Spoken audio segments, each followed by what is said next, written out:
And then in Nigeria, a levy of 0.5% equivalent to 0.5% of all electronic transactions value by the business specified in the second schedule of the Cybercrimes Prohibition and Prevention Act 2015 is to be remitted to the National Cybersecurity Fund administered by the National Security Advisor.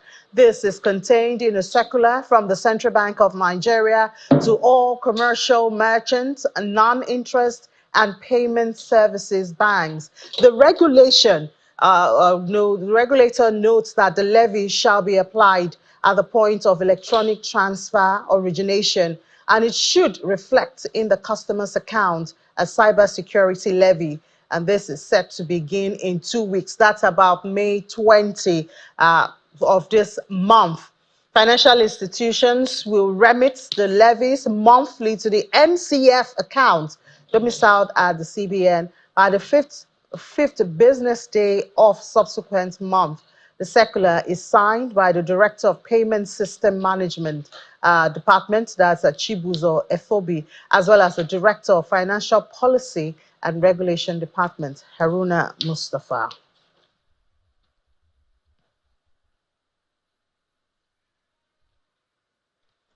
So obviously, that's a very big deal in Nigeria at this time. That's 0.5% that will be added to what we already pay. So let's see the other charges, bank charges that consumers pay for in Nigeria. If we could have that a slide at this time of the other charges. I'm sure you're familiar with them. There you have them there. So you have this cybersecurity charge of 0.5% of any transaction. You have the transfer fee, that's 10 naira, charge on transaction below 5,000 naira, 50 naira for transactions above 50,000 naira. Then there's the stamp duties also. That's 15 naira being charged for transactions between 10,000 and 10 million naira. There's the short messaging code, that's about 4 naira. There's also a value-added tax on short messaging service, on SMS. Then there's also the VAT on transactions. There's the inflow and outflow fees. There's, of course, the USSD charges. There's your card maintenance fee. That's every month. Of course, when you ask for a card renewal or in the area of thefts or time of theft, that is also, you're also being charged. So that's about 10 of them. I hope I did not miss out anyone, but you can always share that with us. So, I mean, what will Nigerians be paying for transactions?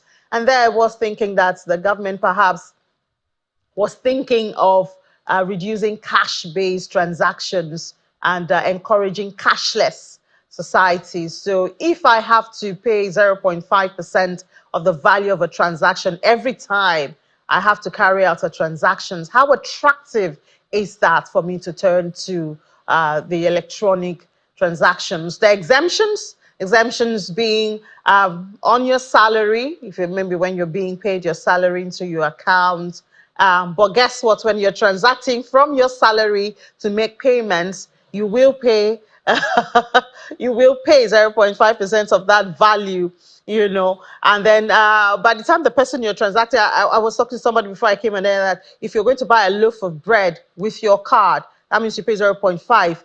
If the seller of the bread is going to transfer the money to the bakery where he or she gets the bread, then he or she will also pay 0.5. Isn't that multiple taxation that we're coming to? Which is why we have that presidential committee on tax reforms, led by Mr. Taiwo Yedelen. I mean, they have sent out a statement to say that they just got this. It's not originating from them.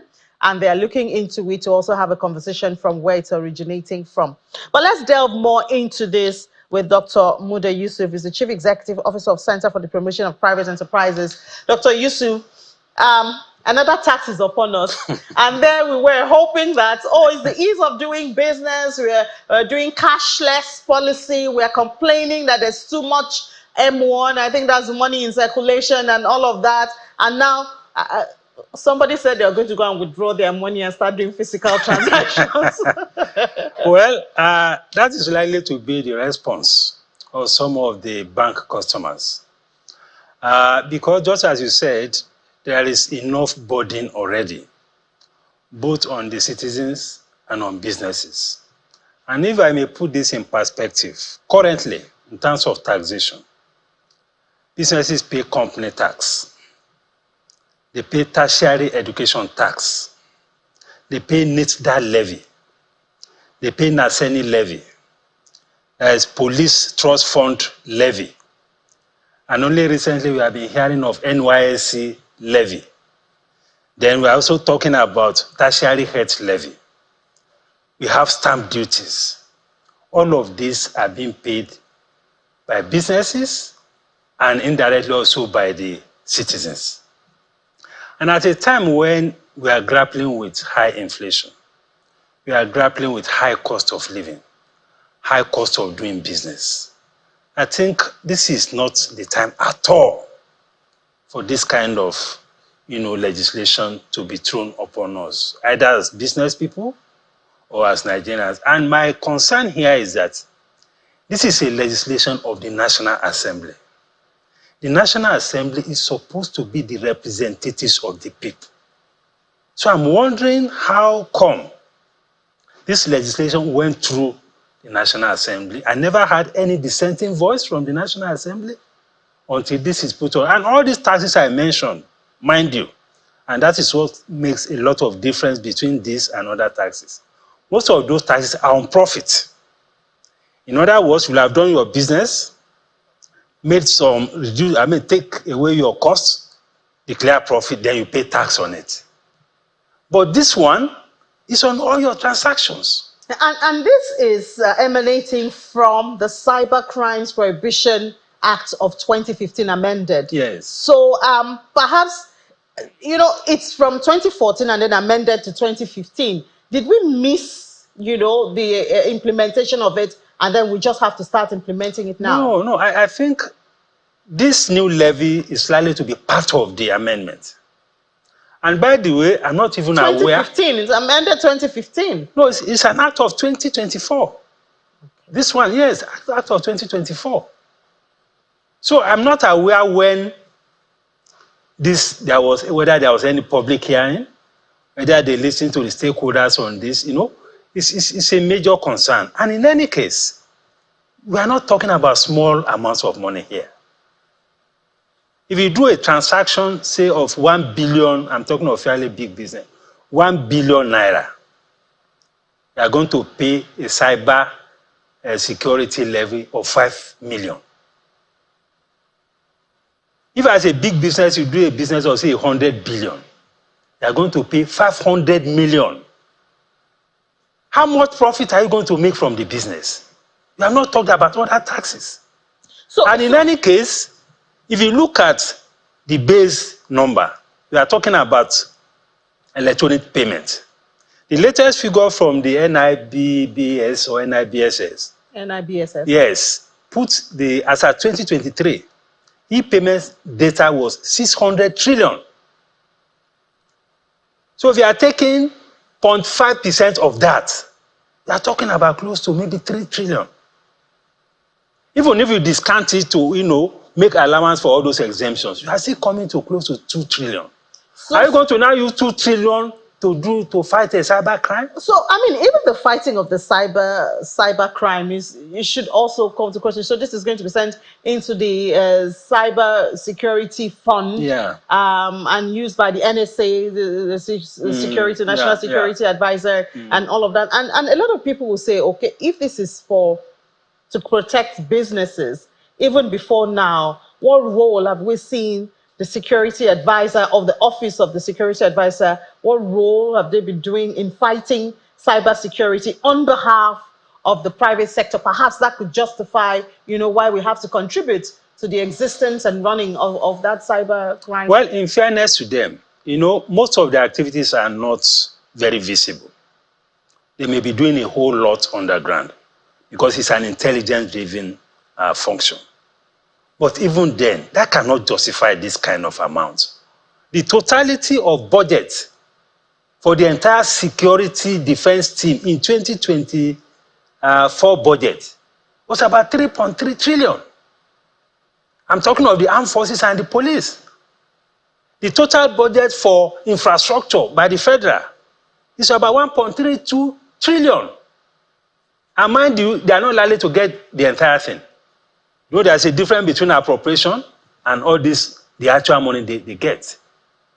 So how do you relate that? If you are spending 1.3 trillion for infrastructure, I'm talking of roads, railways, aviation, all the infrastructure that federal government is involved in. Now we are talking about close to 1.5 to 2 trillion on cybercrime or cybersecurity. This thing doesn't add up. And the important thing to make here is that it is important for consultations to take place within government. Because, and even with stakeholders, this is a democracy. Because I imagine the implication of this now, first for the cost of doing business. I imagine the implication for what the government itself is even trying to do to harmonize taxes. That Oyedele has been working day and night to say I can prune down the number of levies and taxes. He is talking about single-digit taxes. He has not even concluded his assignment. We are having this new tax. And one would have thought that since we have a committee on tax reforms, then if there was going to be any introduction or adjustment, then the committee would be involved, being part of it. That is what I expect. And not just even all the imagine the implication of this now for even this cashless policy. It's a complete negation of the cashless policy of government. And we have made a lot of progress. A lot of our citizens have been onboarded into this electronic platform. Now with this it's going to be a complete reversal of people's actions. Because if you know you are going to pay this much, because you are, then you better go and be doing cash transactions. So what are the options left for Nigerians now? This is supposed to begin like May the 20th. The option is not for Nigeria. The option is for the policymakers, for goodness sake. Yeah, but Nigerians are going to be affected. Can't they talk or something? No. Of course, we are talking, and other people are talking, and more people will still talk.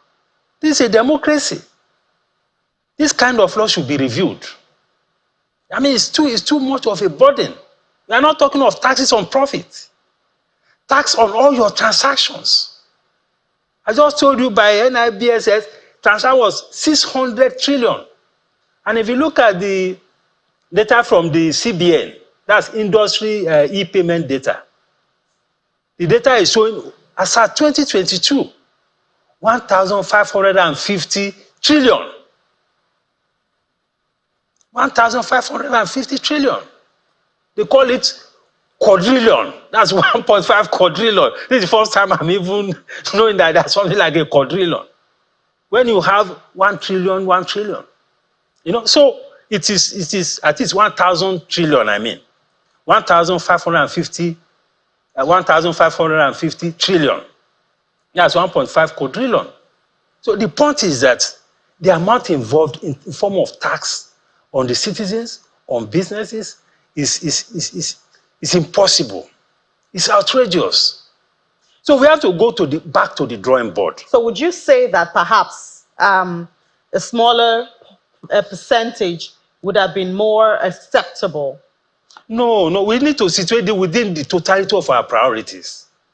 I mean, how can you allocate over a trillion? I think this kind of is a revenue source for the government, perhaps. And we know that the government is broke at this time. This is not going into a common purse. This is just for cybercrime. I just told you, even the big security issue we are dealing with, the total budget for the security apparatus of government in 2024 budget was about 3.3 trillion. We're not talking of over a trillion just for cybersecurity. No. And if you must tax, I don't think this is the best way. You don't begin to tax transactions. Whether you are making losses, whether you are not making losses, whether you are a poor man, whether you are unemployed. Whether it's a charity gift. Yeah, everything is taxed. I think the burden on the citizens is extremely too much. and it has to be reviewed. And we need to call out our National Assembly. They are there to represent us as citizens. If this thing went through them, and I'm not sure the citizens were ever consulted, and we just have this kind of thing. So we need to look at it generally. We need to look at the implication for the citizens, for the cost of living, for the cost of doing business, for investment, for the welfare of the people, for the cashless policy of government. It's going to affect a whole lot of things. So my view is that this thing just has to be reviewed. We need to go back to the drawing board and have further consultation. We appreciate the fact that cybercrime is a very big issue, just as terrorism, armed robbery, and all of that. We also appreciate the fact that even infrastructure is a big issue. All of these things require funding. So we have to do some analysis around proportionality of even spending. How much you go and be spending close to 2 trillion on cybercrime and cybersecurity? I think we need to go back and review it. I mean, this is not something that should stand the way it is. I don't think so. All right, Dr. Muda. Well, I think we woke up to this. I woke up to this circular this morning, and it's all over the social media, obviously, because I mean, I talk about 0.5. That's 0.5% of everything you spend. You know, it's not even digits of 0.05 or something. It's 0.5. As in multiples of transactions. Yeah. So, but anyway, we'll stay on the issue. But thank you so much for coming on, Dr. Muda Yusuf, the Chief Executive Officer of Center for the Promotion of Private Enterprises. Thank you very much. All right, let's take a break. When we come back, we'll head to the market here in Business Incorporated. Stay with us.